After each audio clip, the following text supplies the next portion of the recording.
en temps réel. Nos invités pour nous accompagner et commenter l'actualité du moment sur les marchés. À New York, évidemment, Grégory Volokin, président de Mescart Financial Services. Et à mes côtés en plateau, Cédric Besson, gérant chez Gaspal Gestion et conseiller du président de Gaspal Gestion, Christian Ginolag. Bonjour Cédric. Bonjour Grégoire. Merci d'être avec nous. Grégory, je commence avec vous parce que vous avez aussi votre livraison d'enquête Markit pour le mois de mars. Alors, on n'est pas sur le niveau dégradé qu'on peut observer en Europe, mais on note quand même une légère dégradation, y compris dans les enquêtes américaines, Grégory. Oui, et je dirais quand même, il faut se dire que le secteur manufacturier aux États-Unis, avec un market qui arrive un peu au-dessus de 52, c'est le chiffre qui est le moins bon depuis 2 ans. Donc oui, il y a une dégradation. On comprend assez bien pourquoi le secteur manufacturier aux États-Unis pourrait ralentir. Évidemment, c'est dû à la hausse du dollar, c'est embêtant pour les exportations, ça c'est certain. C'est dû à la faiblesse internationale, mais bon, c'est clair que ça a un impact quand même sur les marchés. Alors, on peut noter par contre que le secteur des services, même s'il est un peu en dessous des attentes, continue avec un chiffre autour de 54,5 à montrer quand même une bonne tenue. C'est un chiffre qui est le plus bas en 2 mois. C'est pas vraiment quelque chose sur lequel il faut trop s'inquiéter. Mais je dirais cette inflexion un peu à la baisse de ces markets, c'est moins inquiétant que chez vous en Europe, mais c'est quand même le signe d'une économie qui ralentit. Tout le monde le sait, c'est pas une vraiment nouvelle, sauf que là, on l'a vraiment sous les yeux. Oui, effectivement, avec des réactions de marché, alors qu'on peut peut-être commenter, Grégory, ça faisait tout à l'heure les gros titres des agences d'information financière, l'inversion de la courbe américaine quand on regarde le 3 mois par rapport aux 10 ans, le taux très court à 3 mois par rapport au taux à 10 ans. Cette partie-là de la courbe s'est inversée pour la première fois depuis 2007. Est-ce que c'est grave, Grégory ? Je dirais d'abord il fallait s'y attendre avec la politique de la Réserve fédérale maintenant annoncée de ne plus monter les taux courts. C'était vraiment une voie ouverte pour que ces taux longs, dont le 10 ans, baissent. Donc ça, il fallait s'y attendre. Pourquoi est-ce que les marchés et les commentateurs s'inquiètent ? C'est parce que on a toujours cité cette inversion de la courbe comme étant annonceuse d'une récession. Sauf que ça ne veut pas dire forcément que parce que la courbe s'inverse, c'est parce qu'on craint une récession. Ça peut être un phénomène plus technique. Et je crois qu'aujourd'hui, c'est ce phénomène technique. Pourquoi cette courbe s'abaisse et s'inverse ? Il faut se dire qu'en fait, si vous achetez des 10 ans aujourd'hui aux États-Unis à 2,4%, évidemment, 2,4%, ça vous rapporte pas plus que si vous mettez l'argent auprès d'une banque pendant la nuit. Sauf que si l'économie ralentit, si les taux ne montent pas, ces taux d'intérêt à 10 ans peuvent continuer à baisser. Et là, vous allez gagner de l'argent sur vos obligations. Donc, ça veut dire quoi ? Ça veut dire qu'il y a quand même beaucoup d'argent qui continue à rentrer dans ce marché obligataire aux États-Unis. Et puis surtout, 2,40, ça a l'air de rien, mais comparez ça avec les taux négatifs en Allemagne et en Europe. Donc, c'est des taux qui sont encore attirants pour beaucoup d'investisseurs. Ça a l'air absurde, mais c'est la réalité. Mais même pour des investisseurs européens, on en parlait avec un gérant taux tout à l'heure, même si ça coûte effectivement, si le coût de la couverture est important, en termes de protection dans les portefeuilles, il n'y a pas mieux que la dette américaine. Cédric Besson, donc chez Gaspal Gestion, vos commentaires macro, peut-être plus sur l'Europe, mais on parle des États-Unis volontiers avec vous également. Sur l'Europe quand même, est-ce que vous êtes surpris je parle d'une douche froide parce que les enquêtes et les chiffres qu'on avait encore récemment permettaient, pour certains en tout cas, d'espérer un bourgeonnement, ou en tout cas l'idée que ça y est, on avait touché le point bas et qu'on pouvait espérer désormais cette séquence de stabilisation. Le mois de mars nous rappelle à l'ordre. Non, c'est pas une surprise et c'est étonnant que les marchés en soient surpris parce que ça fait des semaines que l'OCDE, le FMI, les banques centrales nous disent ça ralentit. Mais on pensait qu'ils étaient en retard, toutes ces grandes institutions. Je dirais, les grands sages allemands, c'était il y a quelques jours seulement. Ils ont baissé l'activité en Allemagne. Je pense effectivement l'Allemagne est meurtrie par son secteur automobile. Mais c'est quelque chose qui est structurel. Le moteur à explosion est terminé, on va passer au moteur électrique. Et faire un moteur électrique aujourd'hui, c'est beaucoup plus facile en termes d'ingénieurs que faire un moteur à explosion. Donc demain, la suprématie allemande est peut-être terminée. Ouais. Ça, c'est structurel. Deuxième chose, c'est que BMW a fait des résultats cette semaine. Nous ont dit on va dépenser plus de 12 milliards de dollars ou d'euros pour pouvoir justement s'adapter à cette nouvelle technologie. Et en face de ça, on va faire des économies. Cette économie, c'est pas très pro-croissance pour l'Allemagne. Et cet argent n'ira pas dans la poche des actionnaires parce qu'il faut le dépenser pour une nouvelle technologie. Ouais. Donc c'est structurel. Et ça vient en plus après les nouvelles normes qu'on a connues l'année dernière pendant 6 mois, qui a pesé sur l'activité, il fallait transformer. Et on a eu ce ralentissement de la consommation en automobile aux États-Unis et en Chine qui a pesé. Donc quand on additionne tout cela, c'est quand même difficile à digérer pour l'Allemagne, mais ce n'est pas une surprise. Et le secteur automobile... C'est un phénomène qui n'est pas nouveau. Ça fait un moment qu'on constate cette dégradation industrielle en Allemagne. Hein, depuis au moins la mi-2018. Juin 18. Mais il n'y a pas raison que ça s'améliore. Pour l'instant, il n'y a pas raison que ça s'améliore parce que les investissements sont très importants. Et c'est un pan très important de l'économie allemande. Donc le chiffre, effectivement, 44, quand on sait que 50, c'est l'équilibre entre croissance et ralentissement, on n'a jamais vu un chiffre aussi bas. Donc c'est ça qui fait peur, mais ne pas oublier, on a cette alerte marché en rouge. Oui, en bas, sur les écrans de BFM Business, pour ceux qui nous suivent en télé. C'est bien de voir un marché qui baisse. Il n'a fait que monter, il avait mis ses lunettes roses, et là il faut qu'il les retire. C'est la plus forte baisse de l'année. Non mais voilà, ça doit pas faire peur. Non.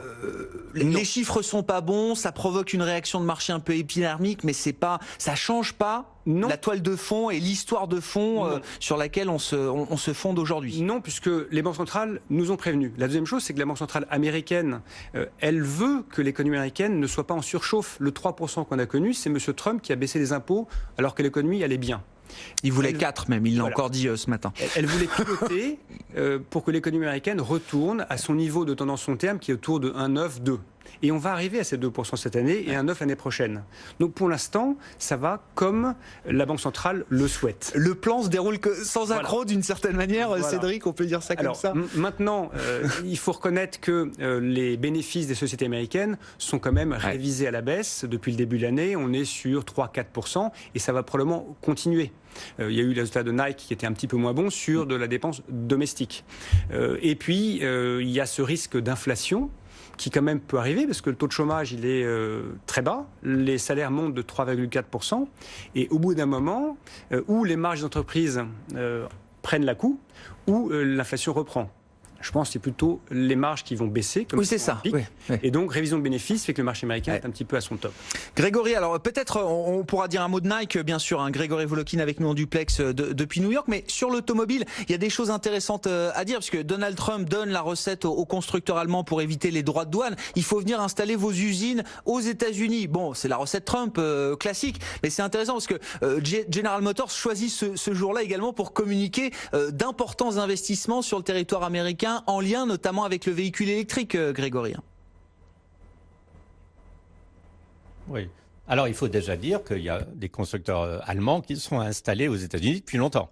La plupart des BMW, Volkswagen, si c'est pas aux États-Unis, c'est au Mexique qu'elles sont construites pour la clientèle américaine, mais même, surtout, et ça encore plus intéressant, pour la clientèle chinoise.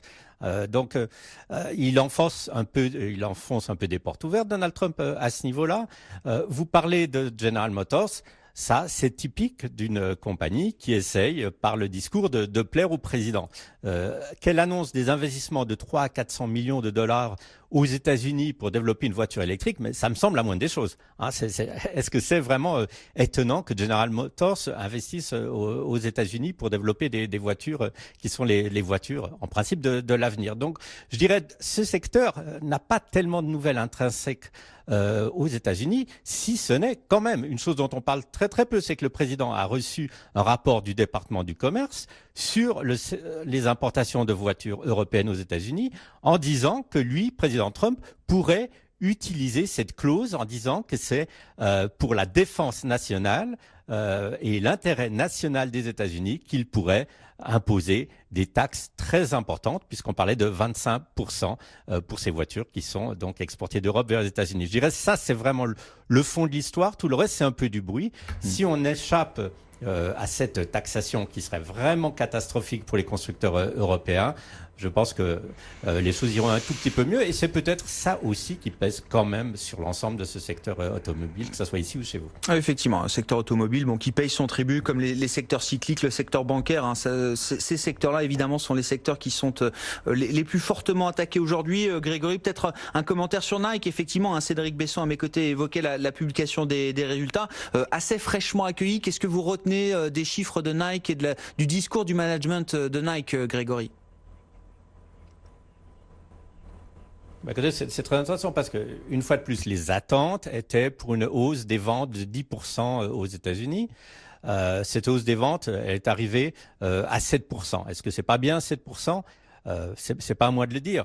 Les investisseurs attendaient plus, c'est un peu toujours la même chose. Mais de voir les commentaires des analystes que je critique tellement souvent, là au moins ils ont la tête sur les épaules. Ils disent mais rien n'a changé dans l'histoire de Nike. C'est peut-être un trimestre où ils ont un peu souffert parce que des nouveaux produits, des nouvelles chaussures vont être introduites un peu plus tard dans l'année, mais à l'international les choses vont très très bien. Et ils disent mais non, il n'y a pas de ralentissement chez Nike. C'était juste les attentes qui étaient un peu trop hautes. Par contre, vous parlez du discours du management. Le management, il n'a pas vraiment un discours sur l'avenir parce que comme toute personne honnête, on ne sait pas vraiment de quoi l'avenir sera fait. Et ce qui est assez extraordinaire, c'est qu'une autre compagnie aujourd'hui publiait des résultats qui étaient bien moins bons que Nike, c'était Tiffany. Alors Tiffany disent oui, nos résultats ils ont été vraiment mauvais, c'était un ralentissement global, les touristes chinois ne viennent plus dans nos magasins, les ventes de Noël c'était une catastrophe, mais ça ira mieux sur la deuxième moitié de l'année. Qu'est-ce qu'ils en savent? Sauf que c'est ce que Wall Street aime entendre et l'action Tiffany, contrairement à Nike, grâce à ce discours positif sur l'avenir qu'on connaît pas, est en hausse de 2 ou 3% aujourd'hui. Donc ça montre à quel point on est sensible très très souvent un peu à ce qui fait rêver, alors que la réalité, c'est que, comme la Réserve fédérale, on ne sait pas où on en sera dans 6 ou dans 12 mois. Un commentaire, Cédric, c'est intéressant effectivement.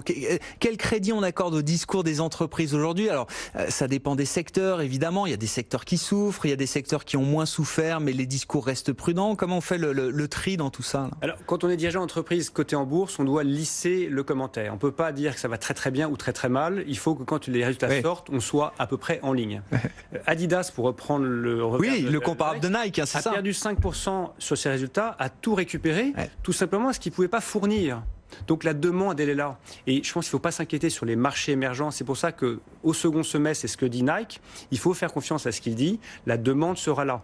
Pour les produits de l'homme qui vit dans les pays émergents, qui veut s'équiper de ses baskets, de ses belles lunettes, et peut-être... Mais ça, on a recoupé plusieurs discours qui permettent d'être confiants là-dessus. Il y a donc Nike, et sinon c'était les semi-conducteurs Micron hier, qui a évoqué qu'au second semestre, il voit la demande. Et quand on dit il voit, même si c'est un secteur qui est assez cyclique, à 6 mois, ils peuvent voir et sentir cette demande. Donc ce mouvement-là, je pense qu'il faut être crédible, et ça se passe en Asie. On parlera de la Chine tout à l'heure, et le gouvernement est en train de relancer son économie. Il faut lui faire confiance. L'espoir vient de Chine, en forme de teasing pour tout à l'heure, Cédric. Juste un dernier commentaire avec vous, Grégory, à New York, pour dire un mot quand même du feuilleton Boeing, hein, le feuilleton des 2 dernières semaines, a signalé, c'est évidemment un événement important, une première annulation de commande de 737 MAX, Grégory, pour Boeing. Oui, alors pourquoi c'est important? C'est parce que le chiffre, même s'il a l'air assez petit, représente quelque chose. C'est Garuda, la compagnie indonésienne, et leur commande qu'ils annulent. Ils vont en discuter encore, mais ils annulent pour le moment, en tout cas officiellement, cette commande. Ils annulent la commande de 49 appareils. 49 appareils, c'est presque 50. 50, c'est quoi? C'est 1% du volume total de commandes qu'a Boeing pour le 737 MAX 8, puisqu'ils avaient dans leur carnet de commandes à peu près 5000 commandes. Donc, ça peut aller assez vite. Vous avez des compagnies qui commencent à annuler. Je dirais, une fois de plus, ils le font un peu dans le sens du vent, parce que si on annule des commandes, par quoi on va remplacer ces avions dans 3 ou 4 ou 5 ans? Les carnets de commandes de Airbus sont absolument pleins. On ne peut pas augmenter la capacité comme ça. Donc, je dirais, il y a peut-être aussi de la part de ces compagnies aériennes une volonté d'utiliser ce gros problème pour renégocier des prix à la baisse. Et je pense que c'est ce qui va se passer avec d'autres compagnies aériennes. Ils vont dire on annule à Boeing. Boeing va revenir vers eux en leur proposant des conditions plus favorables. Et comme ça, tout le monde sera gagnant. Merci beaucoup Grégory. Boeing qui baisse encore aujourd'hui, qui baisse de 2%. Bon, toutes les valeurs industrielles cycliques aujourd'hui sont emportées par un retour de crainte sur la macroéconomie qui est un prétexte pour déclencher des prises de profit sur des marchés qui ont beaucoup progressé quand même en 3 mois de manière assez continue. Merci beaucoup Grégory. Grégory Volokin en duplex avec nous tous les jours depuis New York, le président de Mescart Financial Services. Votre rendez-vous avec Garance, assureur mutualiste des solutions en épargne, santé, retraite et prévoyance. On surveille de près quand même les marchés européens dans cette séance. On est à 1h15 de la clôture, moins 1,8% environ pour le CAC 40. On est parti pour la plus forte baisse de l'année. Je le dis encore une fois en souriant parce qu'on a quand même pris 15% en 3 mois en ligne droite depuis le 1er janvier. Donc voilà, il n'y a pas péril en la demeure, une fois encore, même si les nouvelles du jour sont assez mauvaises et nous rappellent en tout cas que la stabilisation macroéconomique n'est pas encore tout à fait acquise. Pour ceux qui espéraient voir la stabilisation, le point bas au cours du premier trimestre, peut-être qu'il faut reporter un petit peu cet espoir, notamment sur la partie industrielle et l'Allemagne qui souffre encore beaucoup visiblement sur la fin du premier trimestre, sur la partie manufacturière. Le CAC donc en baisse d'1,75% et donc tous les secteurs cycliques. La séance est assez simple à décrire parce que ça baisse ArcelorMittal, Schneider Electric, Saint-Gobain, les banques évidemment, l'automobile, voilà, tous ces secteurs-là reculent entre 3 et 5%. Une baisse de 5%, c'est la plus forte baisse du CAC cet après-midi pour ArcelorMittal, moins 5%. Et puis le Brexit, on aura peut-être l'occasion d'en glisser un mot avec la séquence de la semaine qui se termine pour l'instant sans accident, sans crash. On va laisser une troisième chance à Theresa May pour essayer de faire passer son accord de séparation. Et puis on a repoussé la date du 29 mars au 12 avril. Voilà, jusqu'au 12 avril, il peut tout se passer. C'est ainsi que résumait tout à l'heure les choses Donald Tusk, le président polonais du Conseil européen, et le sterling qui rebondit un petit peu cet après-midi. On revient entre 1,31 et 1,32 sur la parité sterling-dollar. BFM Business, Intégral Bourse, jusqu'à 18h, la bourse en temps réel. Et donc on est reparti en plateau avec Cédric Besson, toujours à mes côtés, gérant chez Gaspal Gestion. Cédric, on était en discussion avec Grégory Volokin et vous nous laissiez entrevoir un point positif, l'espoir vient de Chine. C'est ce que vous dites. L'espoir vient de Chine parce que M. Xi, le président, a compris qu'il ne pouvait plus exporter autant qu'il ne voulait. Il va devoir se recentrer sur sa propre économie. Et c'est ce qu'il est en train de faire en termes de relance. Il est en train de baisser les taux de TVA, donc c'est bien pour la consommation locale. Il est en train de faire en sorte que les banques prêtent non plus aux grandes entreprises qui ont déjà beaucoup investi, mais aux PME, pour éviter qu'il y ait un taux de chômage qui remonte. Donc toutes les petites entreprises dans toute la Chine sont en train de recevoir des crédits pour investir. Et donc les ménages sont en train de recevoir, elles aussi, un peu de salaire qu'elles vont pouvoir dépenser pour acheter peut-être des produits locaux. Donc c'est intéressant. Oui. C'est-à-dire que c'est pas la relance des dernières années où c'était positif matières premières, positif bien industriel. Oui. Non, là c'est une relance différente. C'est une relance pour que l'économie elle-même puisse grandir. L'infrastructure, on peut pas faire des milliers de routes et des milliers de ponts. Par contre, on a quand même, notamment dans les campagnes, des milliers et des millions de ménages qui ne demandent qu'une chose, d'avoir un peu plus de revenus. Et c'est là-dessus qu'oriente le président chinois. Il veut faire ses 6% de croissance cette année et nous, on considère qu'il est capable de les réaliser. Il est riche. Il y a certes de l'endettement privé.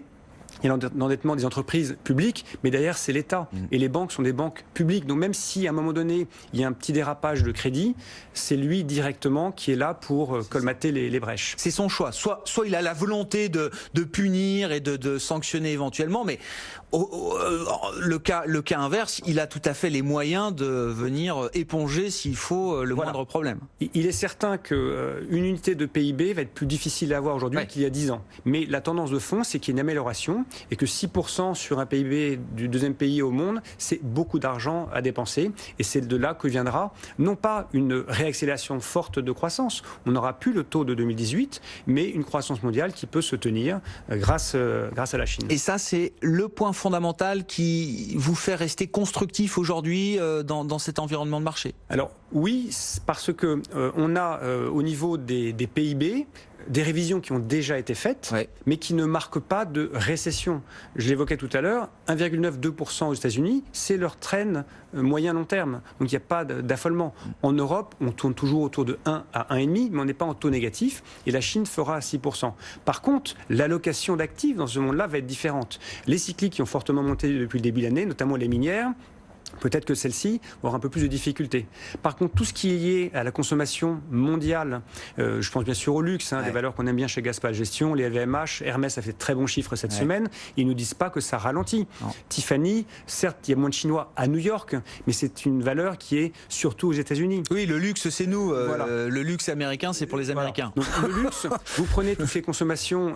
Adidas a fait des très bons chiffres. Finalement, c'est la distribution, la production qui a un peu de mal, mais la demande est là.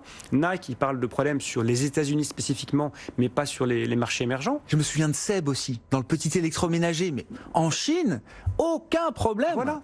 C'est des petites dépenses, 50 euros, 100 euros, 200 euros, et ça va continuer. Donc c'est deux secteurs sur lesquels on veut continuer à investir. On s'est fait peur avec le marché automobile chinois, et j'ai l'impression qu'on a extrapolé effectivement la faiblesse de la consommation automobile pour plein de raisons à d'autres secteurs de consommation. Alors on n'a pas les courbes sous les yeux, mais prenez la consommation chinoise intégrale et consommation chinoise hors automobile, c'est diamétralement opposé. Donc la consommation chinoise, pour l'instant, elle tient. Donc il faut rester, les L'Oréal aussi, c'est une entreprise qui continue à profiter de cette croissance. Bon, on ne peut pas avoir que LVMH, Hermès ou L'Oréal. Bien sûr, donc il faut également la technologie.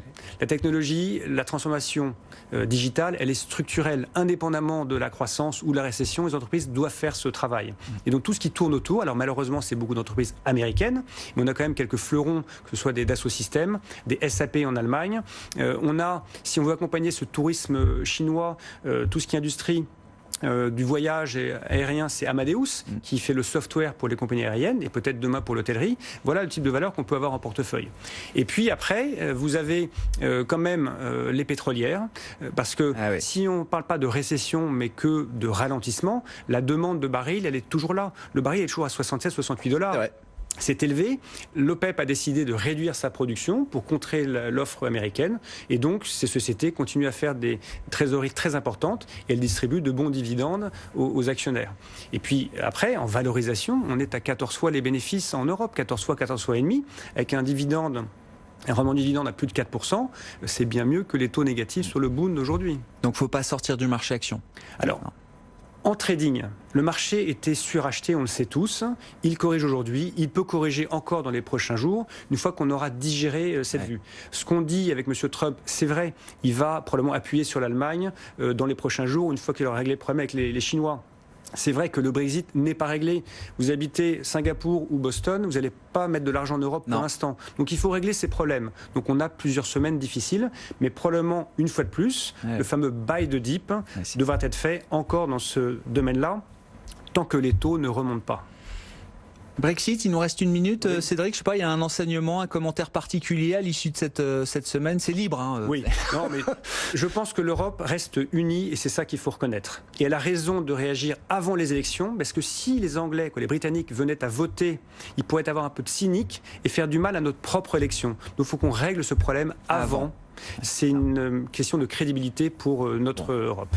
C'est pas encore sûr qu'on l'ait réglé avant. Non, mais le no deal est quelque chose de possible encore. Voilà. Pour l'instant, effectivement, c'est la pression de court terme en espérant que ça suffise pour débloquer la situation dans un sens ou dans un autre. Et puis, on envisagera d'autres options très politiques toujours, si nécessaire. Merci beaucoup, Cédric. Cédric Besson qui était à mes côtés en plateau pour cette demi-heure d'Intégral Bourse, gérant chez Gaspal Gestion. Bientôt 16h30.